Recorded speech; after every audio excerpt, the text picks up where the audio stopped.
The Nimble with Numbers team presents Chalked Blocked with Bo Big Time McBrayer. I gotta know what a $5 shake tastes like. That's hot. That's hot. I want winners, Bo. You don't know diddly. And his partner, Scott Stag Simpson. Do you know who I am? Trying to put Tiger Bomb on this jungle's nuts. That's cute. I remember when I had my first beer. I gotta catch a glimpse of these warlocks. Let's make a move. Let's make a move.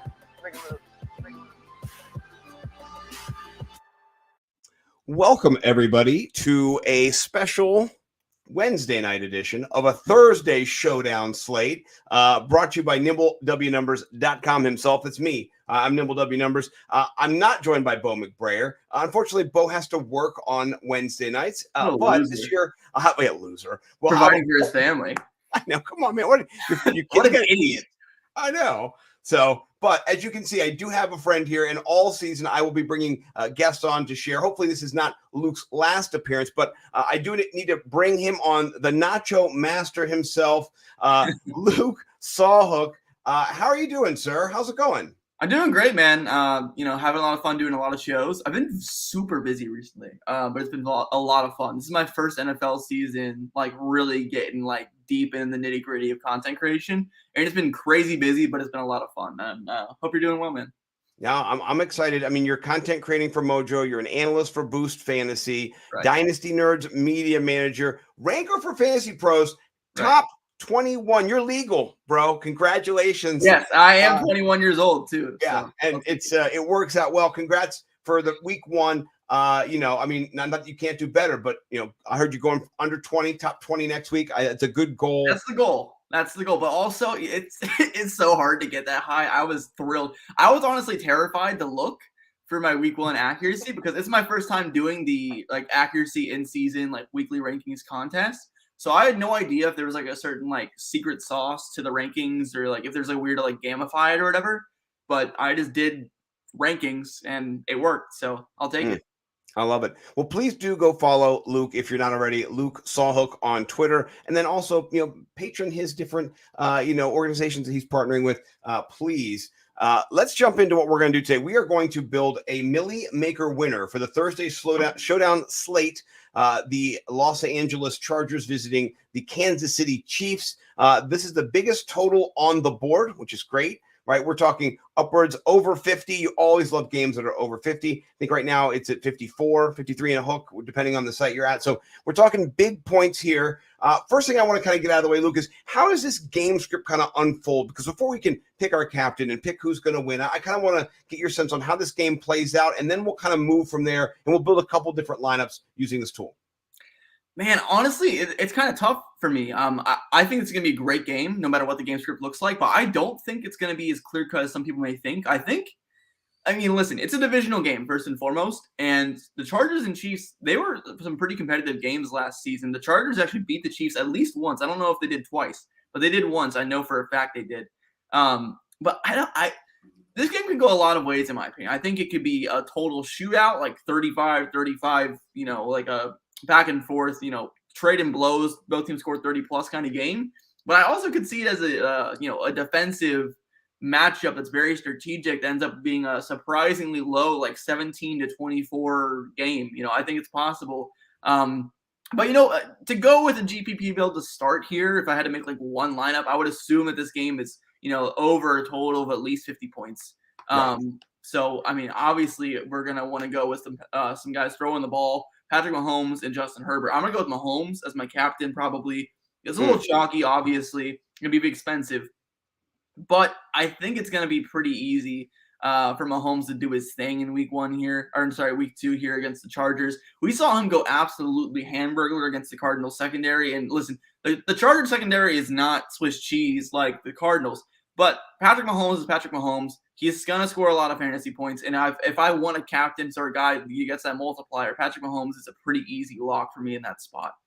Yeah, and he was the second, if you count wide receivers, running backs, everybody, total, and a lot of times quarterbacks outscore positional players, but only Justin Jefferson was outscoring him in DraftKings in week one. That's it. He was the number 2 player overall, 37.9 points. So, Luke, I like that. On the other end, if we're going to go for Justin Herbert, he kind of had a down game, only 3 touchdowns. Oh, Right. damn it, only 3. But when Patrick Mahomes has 5, that is a bit of an issue. So I do really like starting with that build.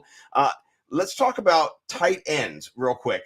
PFF this week has Travis Kelce, the top-rated tight end matchup against Kyle Van Noy, 53% advantage. You don't like to see it if you are a Chargers fan.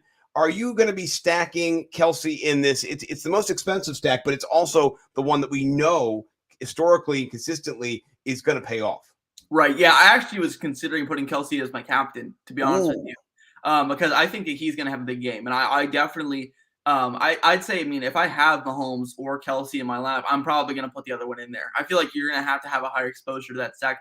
It's just because I think it's one of the safest stacks in football. It really is. I mean, Travis Kelce is the heart and soul of this Kansas City Chiefs offense at this point, and he showed it last week. Obviously, it was a huge game for this Kansas City Chiefs offense, but I mean, Travis Kelce is the glue that holds this passing game together. I mean, to be quite frank, he's going to see the most targets, most likely. He's going to see, he's just so safe. It's kind of hard for me to fade Travis Kelce, even though he's expensive. Yeah, I mean, he's priced up for a reason. If you're going to be fading him, he got 29 points last week. He had 9 targets, right? 8 of 9. So he had a 90% basically reception rate, 121 yards, and a touchdown. Right. And it's one sneaky thing I like about the Chiefs with the tight ends too is they run that stupid little play that always works at the goal line. That shuffle pass. Yeah, it works so well at the goal line. I honestly think that gives Travis Kelce a little bit of a boost because just like he could get a goal line touchdown, but like not like a little fade or any of that kind of crap. He just give him that little toss, and it works so well. Yeah, no, I like it. One thing I looked at before I prepared for this is just to kind of get some of the tertiary pieces and not the tight ends. I really knew we were going to get Travis Kelce in here because I love Kelce too. So right, that was kind of a no brainer. But I want to talk about the other pieces that we have here, and I'm going to start with the wide receivers, and let's talk about the snap share percentage and the points that kind of happened on the Chargers side. So last week we have the injury to Keenan Allen. He doesn't play. He plays 32% of snaps before he gets out. Mike Williams, a whopping 92.5%, 93%. But then here's the thing that's interesting. Josh Palmer at 75%, right? He's the second leading. You would kind of expect him to be in there. He ran a bunch of routes. But DeAndre Carter got all the points, right? And he got the touchdown, and then Everett tight end wise. So there's a lot of players here, and I'll switch over the build now over to the Chargers team, which is pretty cool. I like you can just easily just do that. I'm lollygagging, but some of these cheaper pieces down here are going to be viable. So how are you approaching this? Like, who are you looking at? Palmer, Everett, Carter. You've got 3 guys. Some of them are going to pop in this back and forth. Right. I actually really like Gerald Everett. I think he's a good value. I think that he's going to be a guy who I think you could argue has a safer role than Palmer or Carter because I think there's some variance in play with Palmer or Carter with Keenan Allen being out with the pricing. Like, we don't really know what to expect. I mean, if Keenan Allen was in, I think Palmer and Carter definitely would be cheaper. But I think Gerald Everett's price would remain constant, if not maybe, I wouldn't say more expensive, but it definitely would be around the same price, I think. But Palmer and Carter, or especially Carter, are getting a pretty large bump here with the absence of Keenan Allen. And I think that Gerald Everett is the safer option, but I also don't think he has the highest ceiling of any of these guys. But I feel like he's a pretty good chance to come down with a touchdown and a few receptions. Yeah, no, I like it. He's in there, and you know what? You are differentiating yourself by going double tight end in this. It's not a normal build for most folks, which is good. I mean, it gives you a little leverage in this situation. So the points wise last week, if you want to break them down, DeAndre Carter 15.4, Keenan Allen before we went out 10.6, Josh Palmer 3.9, and Mike Williams the least amount at 3. So we do expect that to change a little bit here. Is there anybody else that you're interested in picking up on their side? Any pay down options? Any anything else, or do you want to just grab one more receiver and go? Because Mike Williams is there. We're kind of we got a lot of expenses up top, but you can't not help but Mike Williams, think he's going to get a lot of. He's not that expensive. I mean, I kind of expected him to be near 10,000, honestly. Right. Dang. It does crush us. It gives us 7,500 left, but it's tough because I don't necessarily. want to take Mike Williams at that cost, but at the same time, I do. You know, it's Right. complicated. Man, Let's play around. Go back to the Chiefs side, honestly, and see. Yeah, that's what I was going to do. Let's play around with the Chiefs. I think they have more dudes you can pick from. Yes, but they're all pretty expensive. Is the problem? They're all pretty expensive. They are. You know, let's talk about some of these other players. Last week, I kind of like McKinnon. I was going to say McKinnon does have a role, and at 2,600, it might free us up. Let's look and see. He'll catch some balls. It will. It will be a situation for him. And then if we've got 4,900, let's see where that kind of leaves us and the options. It leaves us DeAndre Carter, Isaiah Pacheco. I like that. If we wanted to go kicker, if we wanted to differentiate, I'm not a big kicker guy. I'm not Denny Carter or Linda Lyons, but you know, right. You know, I think I like Carter. I like Carter. How do we feel about for the upside? How do we feel about not going Herbert Mahomes? Because for me, listen, I understand you have to get different in GPPs and whatnot, but like with salary and they're expensive too. But man, like it's hard for me to justify knowing I need the 5 or 6 guys who are going to score the most points. Yeah. I mean, not to have Justin Herbert and Patrick Mahomes. Like both these guys are going to go for over 20 fantasy points in my opinion. Yeah. You know, it's hard for me to leave them out. Let's build another lineup then, and let's not put them in the captain. That way we can. Let's go Kelsey captain. Yeah, let's do that. We'll put them both in here. And we'll go Kelsey captain and see how that looks. It'll give us a little bit more money. I think it'll still we're still down. We're pretty low. We're at 3,500 per. That's not great. We need to get like a really cheap here. I mean, the cheapest I think we saw earlier, wasn't it Jerick McKinnon? He was pretty cheap. He was like 2,200. Yeah, that was. Yeah, he's hiding from me now for some reason. But hey, dude, honestly, I don't hate Guyton at 1,800. Not terrible.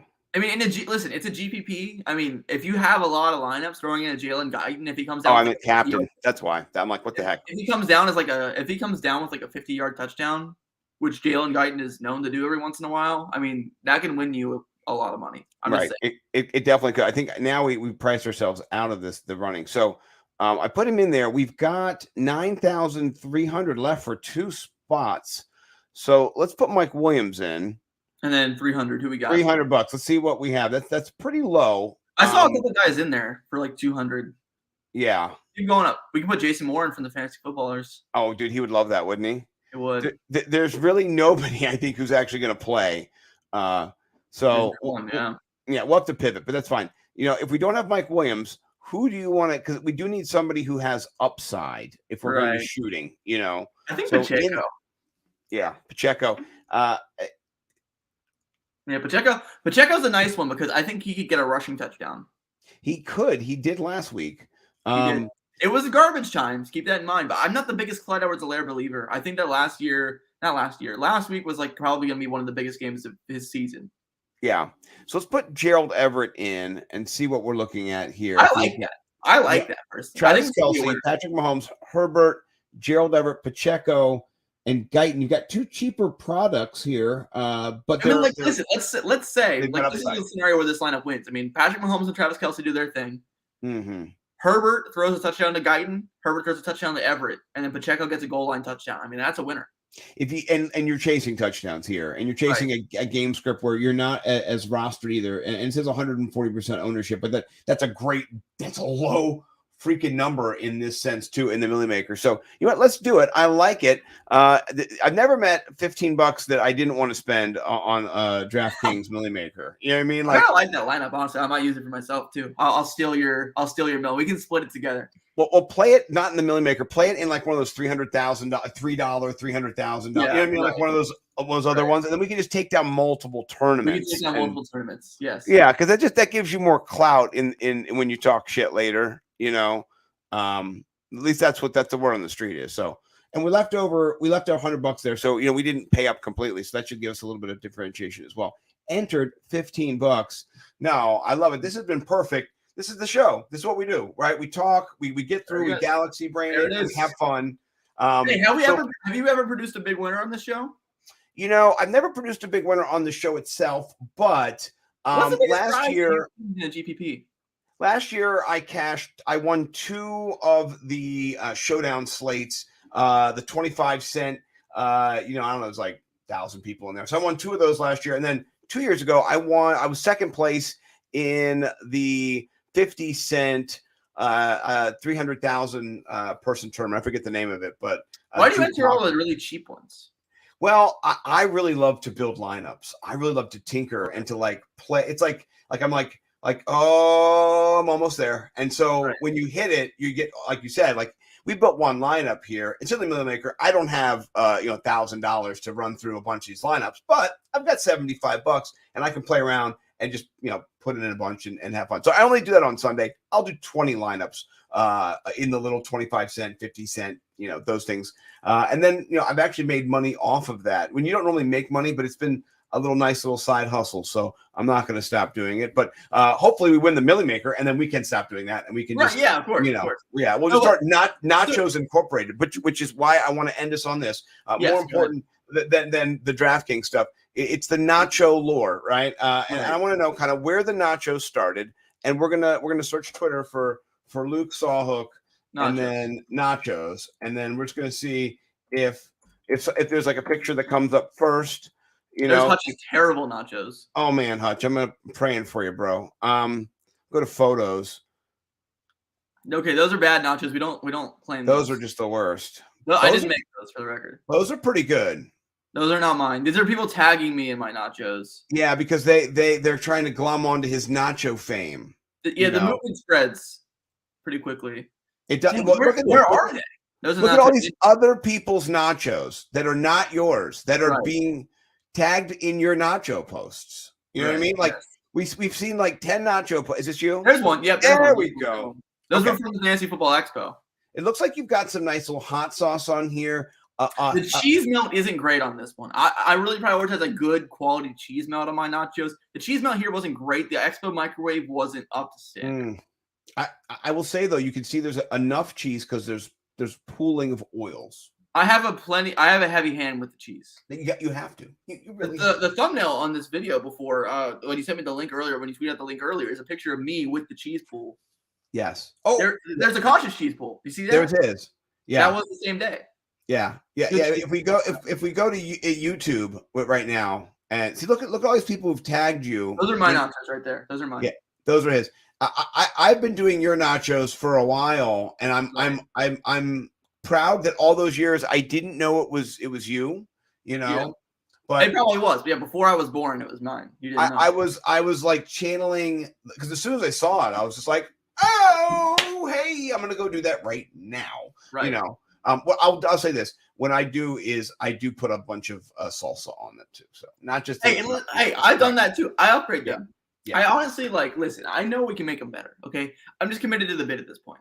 You know what? Also, though, like I made for a while, I made quesadillas, breakfast quesadillas, and like I'm sure I could have made them a little bit better. But you know what? It was pretty easy. I made like 2 eggs scrambled. I made my sausages, cut them up. I put the cheese in the tortillas. And Bo would shit on them every day, and I would eat them and be like, "These are the best fucking." There's cheese, there's egg, there's sausage, there's all these things. There's hot sauce. There's salsa, whatever. That's great. That sounds great. I'm like, I got so fat, but high horse, Bo. Yeah, in your face. So, but where can people find you besides just at Twitter? What content do you have coming out next?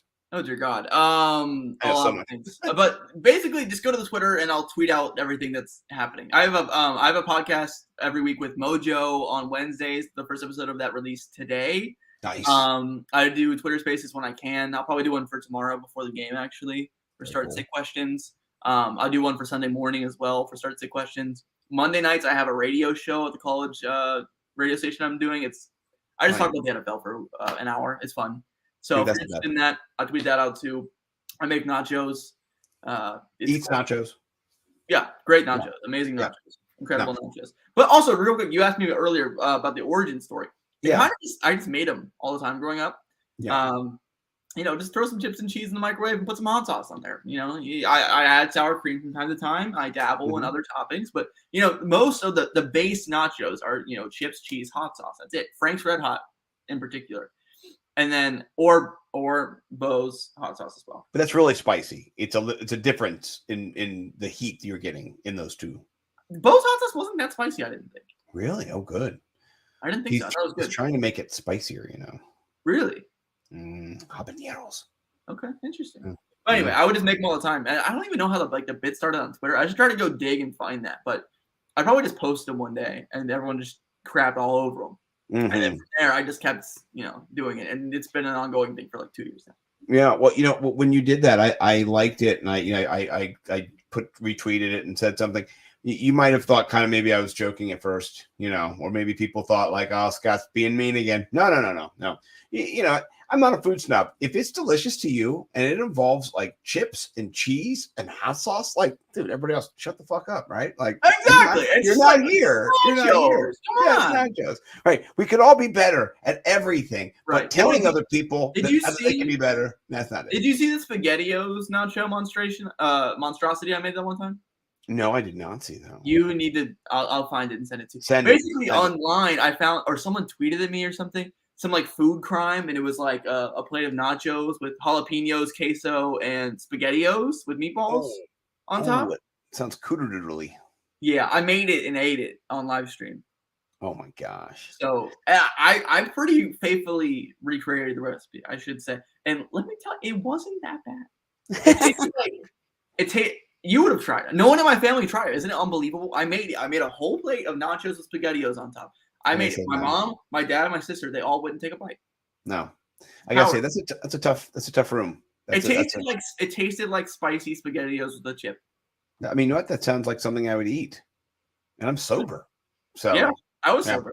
Yeah. Give this man a follow. Luke Sawhook on Twitter. Appreciate you coming on. And we'll be doing this again, I'm sure. I'll be on anytime you need, but also I'm here to help with the sports cards too. No, I love that. Yeah, when we do that, we'll do a little special, reveal, and you can tell me how my cards are trash. So sweet. Yeah. Sounds fun, man. Right. Yeah, thank you. See you guys next time, and go football. Goodbye. Go football.